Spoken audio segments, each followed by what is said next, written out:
This happened a couple of years ago, but it still crosses my mind sometimes, especially when I'm pulling a long shift. I've never told anyone this in detail because it sounds insane and honestly, I don't want to risk my job. But after reading some of the stories here, I thought maybe someone would understand. I'm a surgeon, and at the time I was working in a pretty big hospital in the city. It was one of those shifts where you are running on fumes because the emergencies just keep piling up. I was already 10 hours in, and I hadn't even had time for coffee when we got the call. A car accident, critical trauma patient coming in. ETA 5 minutes. This wasn't anything new.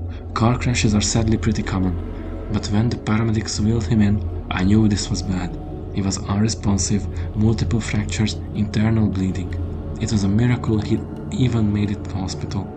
The guy looked to be in his late 40s, fit, well dressed. Or he had been before the accident. Something about him stood out, though I couldn't put my finger on it. There was a kind of tension in the air, like even the nurses felt this case was different. We rushed him into the OR, and I won't get too technical, but it was a touch and go for hours. His spleen was shredded, one of his lungs was punctured, and he had a skull fracture. There were moments when I didn't think he'd pull through, but somehow we stabilized him. By the time we finished, it was close to 5 a.m. and I was running on nothing but adrenaline.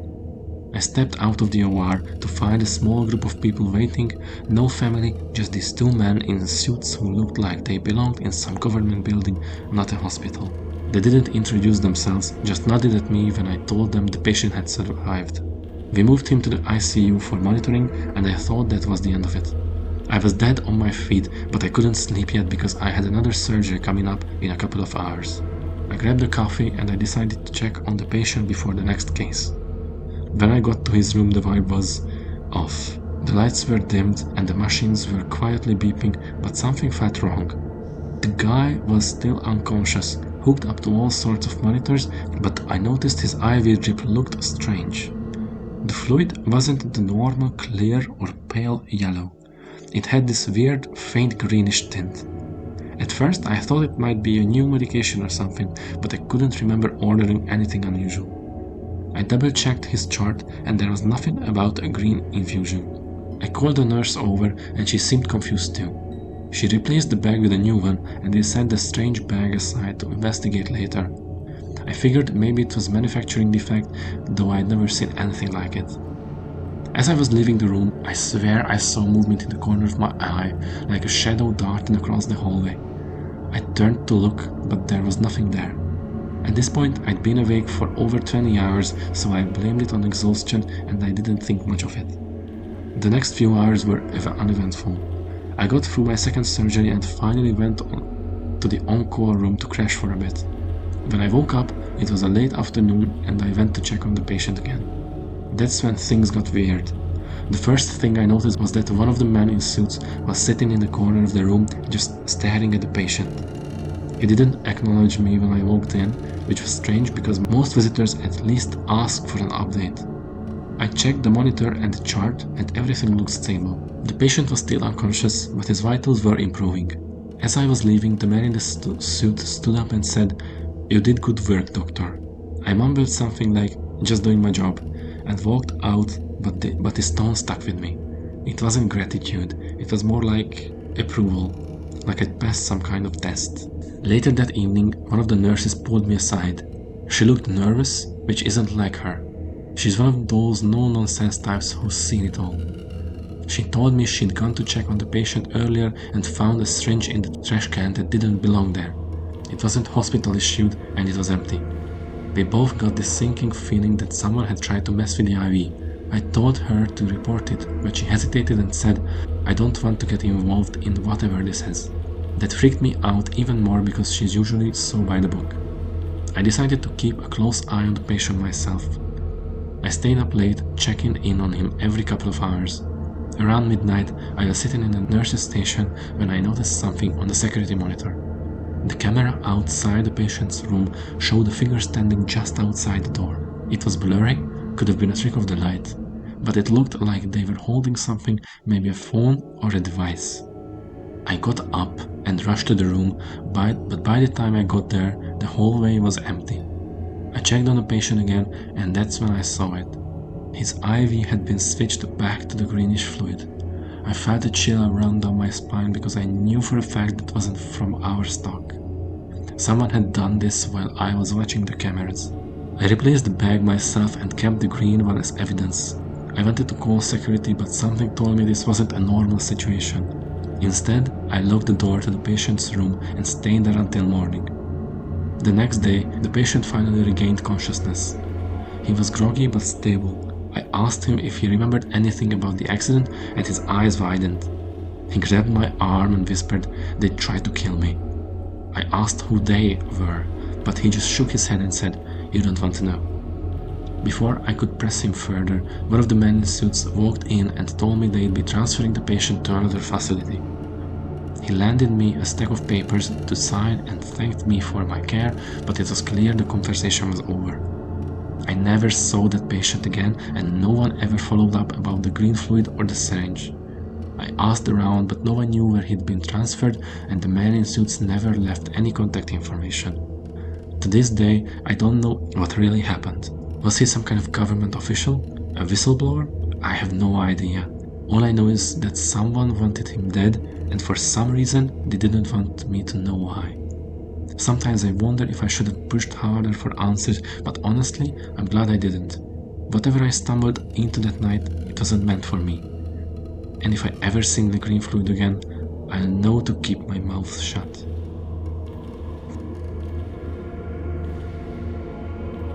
So I've been in the hospital for a couple of days now, and I'm still trying to wrap my head around what happened to me.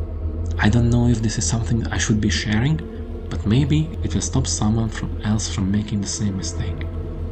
I'd heard about that tour before, mostly online in those forums where people share their trip experiences. Everyone made it sound intense, like not your usual psychedelic, but something way darker and way more unpredictable. Most of the stories were warnings, honestly. Stuff like, "Don't do this alone," or "You won't be the same after." But I guess part of me thought, how bad could it really be? Spoiler? Really bad. So, it was a Friday night and I was home alone. I had a few seeds saved up from a plant I'd come across. Yeah, dumb, I know. I wasn't doing great mentally at the time, and I guess I was just looking for a distraction, something to take me out of my head for a while. I figured if it got too intense, write it out at home. I didn't measure the dose, which was my first big mistake. I popped a few seeds and waited. At first, nothing really happened. It just felt like I was sitting in my living room, scrolling my phone, waiting for something to kick in. About an hour later, I started feeling off. It's hard to describe. It wasn't like being drunk or high in the usual sense. My mouth went bone dry and my heart was pounding in this weird, uneven rhythm. I got up to grab some water, but the second I stood, my vision blurred and it felt like the floor tilted beneath me. That's when things got strange. I sat back down, and that's when I noticed my phone wasn't in my hand anymore. I could have sworn I'd been holding it just a second ago. I looked around the couch, under the cushions, but it was gone. Then I glanced at the coffee table and saw it there, perfectly still. Except I knew I hadn't put it there. It wasn't like forgetting where you left your keys. It felt wrong, like the phone had moved itself.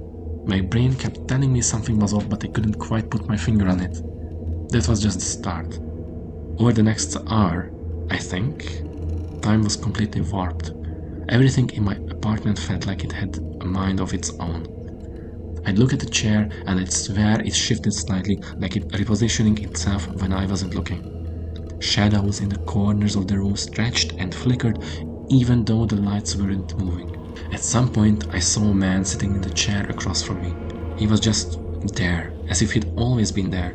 I don't even remember feeling scared at first, I just accepted it.